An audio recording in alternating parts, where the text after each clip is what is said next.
it's funny how the mind works when you let yourself relax. I was talking to someone the other day about how people have this wonderful ability to just drift into thought without even realizing it.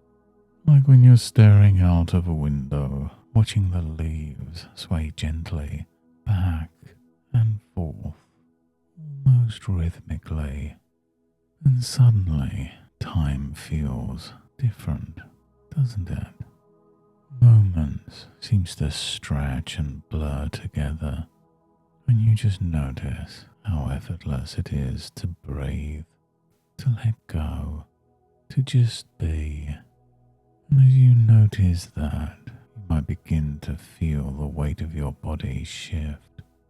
Perhaps your shoulders settle a little more comfortably, or your hands feel warmer, softer.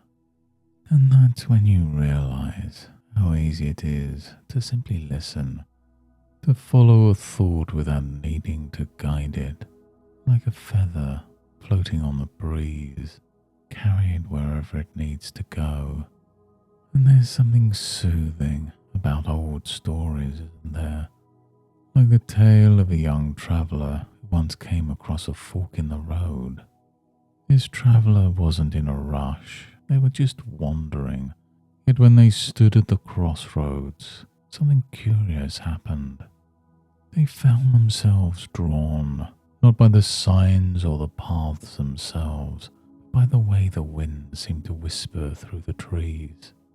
It was as if the wind carried a knowingness, a gentle nudge to just pause for a moment, to listen deeply. And isn't it remarkable how in that pause, clarity can begin to unfold all by itself? Like when you gaze into a still lake and see something you hadn't noticed before, maybe a reflection, maybe a ripple, but it feels important somehow. The traveller decided to follow the path that felt right, not because it was the obvious choice, but because there was something about it, something that resonated, like a melody you've always known, but never quite remembered. And as they walked, they noticed small signs along the way, a bird hopping along the ground, a stream winding gently beside the trail, a cluster of wildflowers swaying in harmony with the breeze. Each step felt natural, as though the path itself was unfolding in perfect time, revealing only what needed to be seen.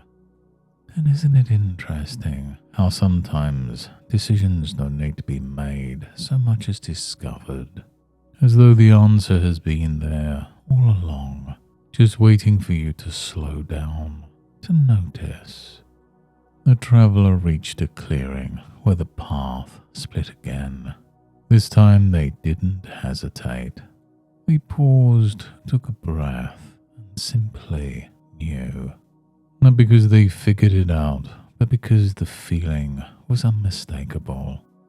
It wasn't a question of which path was right or wrong. It was about which path felt aligned. And as they stepped forwards, it was like the earth itself seemed to guide their feet.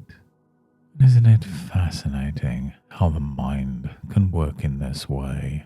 And you might find yourself realizing now, or maybe later, the decisions become easier when you trust that deeper part of you, the part that already knows, the part that's always known. And that awareness might just begin to grow now, like a seed planted in rich, fertile soil, sprouting new possibilities, new confidence. And as the traveller continued on their way, they noticed something had changed. The air felt lighter, their steps steadier, and a quiet sense of ease seemed to flow through them. And it's remarkable, isn't it, how sometimes you don't need to push or force things, how clarity can simply arise when you let it. And as you return to the present moment now, bringing with you that calm assurance, you You might notice how certain choices feel clearer, more effortless. You might even discover in the coming days how natural it is to trust yourself, to decide with ease. And now, when you're ready, you can let your eyes open, feeling refreshed, alert, and more attuned to that part of you that simply knows. Thank you for joining me on this journey today, and until next time, goodbye and good mental health.